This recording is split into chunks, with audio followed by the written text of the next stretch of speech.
प्रधानमंत्री नरेंद्र मोदी आज रात फिर 8 बजे राष्ट्र को संबोधित करेंगे। माना जा रहा है कि प्रधानमंत्री देश में जारी लॉकडाउन में छूट देने या इसे बढ़ाने को लेकर बड़ी घोषणा कर सकते हैं। मुख्यमंत्रियों से बातचीत में संकेत मिले हैं कि लॉकडाउन 17 मई के बाद भी जारी रह सकता है। हालांकि चौथे चरण में छूट को बढ़ाए जाने के संकेत हैं। उन्होंने कहा कि मेरा दृढ़ विश्वास है कि लॉकडाउन के पहले चरण में जिन नियमों की दरकार थी वो दूसरे चरण में जरूरी नहीं रह गई है। उसी तरह तीसरे चरण के नियमों की दरकार चौथे चरण के लॉकडाउन में नहीं है।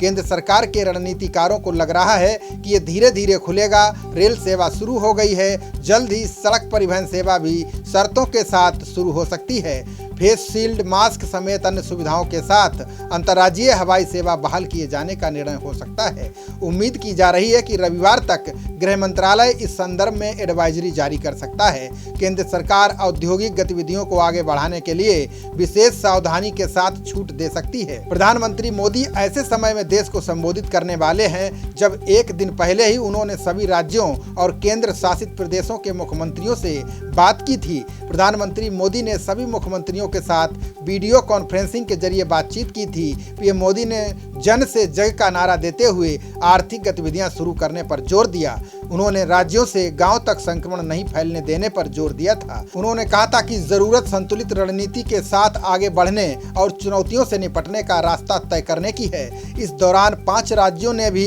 लॉकडाउन को 17 मई के आगे बढ़ाने की बात की, जबकि गुजरात ने इसका विरोध किया। राजस्थान और केरल ने लॉकडाउन में अधिक फैसले लेने के लिए राज्यों को और अधिकार देने की वकालत की। चर्चा के दौरान पश्चिम बंगाल, बिहार, मध्य प्रदेश, तमिलनाडु, राजस्थान, पंजाब, महाराष्ट्र, तेलंगाना ने भी लॉकडाउन बढ़ाने का समर्थन किया। पश्चिम बंगाल, तमिलनाडु और तेलंगाना ने 12 मई से ट्रेनें चलाने का विरोध किया। वहीं हरियाणा, केरल, छत्तीसगढ़ ने राज्यों के लिए अधिकार मांगे हैं। यूपी के मुख्यमंत्री योगी आदित्यनाथ ने कहा कि लॉकडाउन पर केंद्र सरकार के हर फैसले का पालन किया जाएगा। उन्होंने बताया कि अब तक 9 लाख से ज्यादा कामगारों और श्रमिकों को होम क्वारंटीन में भेजा जा चुका है। हम उन्हें नौकरी व रोजगार देने की तैयारी कर रहे हैं। सीएम योगी ने बताया कि प्रदेश में 2.99 लाख लोग निगरानी पर हैं और 56,000 से ज्यादा घरों का सर्वे किया गया है। 26 सरकारी लैब में जांच हो रही है। 660 निजी अस्पतालों में आयुष्मान भारत के रेट पर इमरजेंसी सेवाएं प्रारंभ हो चुकी हैं। सीएम योगी ने कहा कि पिछले 4 दिनों में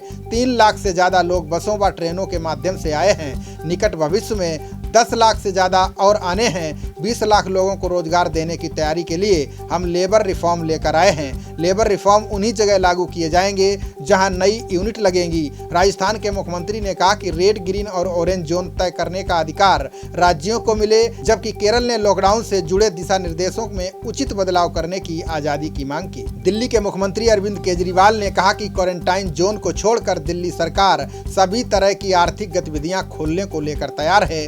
इससे दिल्ली में अर्थव्यवस्था पटरी पर आएगी। मुख्यमंत्री उद्धव ठाकरे ने कहा कि केंद्र लॉकडाउन को लेकर ठोस और गंभीर निर्देश दे, जिसका पालन सभी राज्य करें। इसके साथ ही उन्होंने पीएम मोदी से कहा कि मुंबई में लोकल ट्रेनों के संचालन को मंजूरी दी जाए ताकि जरूरी सेवा से जुड़े लोग आसानी से आ जा सकें। मुख्यमंत्री अमरिंदर सिंह ने कहा कि लॉकडाउन बढ़ाने का फैसला सही है, लेकिन राज्यों को आर्थिक मदद दी जाए। रेड, ऑरेंज, येलो और ग्रीन जोन को जारी रखा जाए। तमिलनाडु के मुख्यमंत्री के पलानीस्वामी ने कहा कि मामले बढ़ने के मद्देनजर 31 मई तक ट्रेन विमान शुरू न किए जाएं। उन्होंने कहा कि मरीजों की संख्या तेजी से बढ़ रही है, ऐसे में और लोग आएंगे तो स्थिति बिगड़ सकती है। मुख्यमंत्री वाईएस जगनमोहन रेड्डी ने कहा कि मौजूदा हालात के हिसाब से रणनीति बनानी होगी ताकि वायरस के बीच लोग जीने के लिए तैयार हो सकें। मरीज या उसके परिजनों को हीन भावना से देखा जा रहा है, जिसे खत्म करना होगा। तेलंगाना के मुख्यमंत्री केसीआर ने कहा कि हम इस स्थिति से निपटने के लिए पूरी तरह से तैयार हैं। ट्रेन सेवाओं की अनुमति नहीं दी जानी चाहिए। हम चाहते हैं कि केंद्र उचित रणनीति तैयार करे और ट्रेन सेवा को फिलहाल के लिए बंद ही रखे।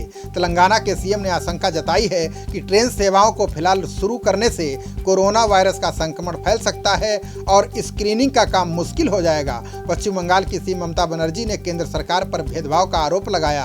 बैठक में ममता ने कहा कि हम एक राज्य के रूप में वायरस से मुकाबला करने की पूरी कोशिश कर रहे हैं। केंद्र को इस महत्वपूर्ण समय में राजनीति नहीं करनी चाहिए। हम अंतर्राष्ट्रीय सीमाओं और अन्य बड़े राज्यों से घिरे हुए हैं। इससे निपटने में हम तमाम चुनौतियों का सामना कर रहे हैं। ममता बनर्जी ने आगे कहा कि सभी राज्यों को एक समान महत्व दिया जाना चाहिए और हमें टीम इंडिया के रूप में मिलकर काम करना चाहिए। खबरों का सिलसिला जारी रहेगा। देखते रहिए जनप्रवाद। नमस्कार।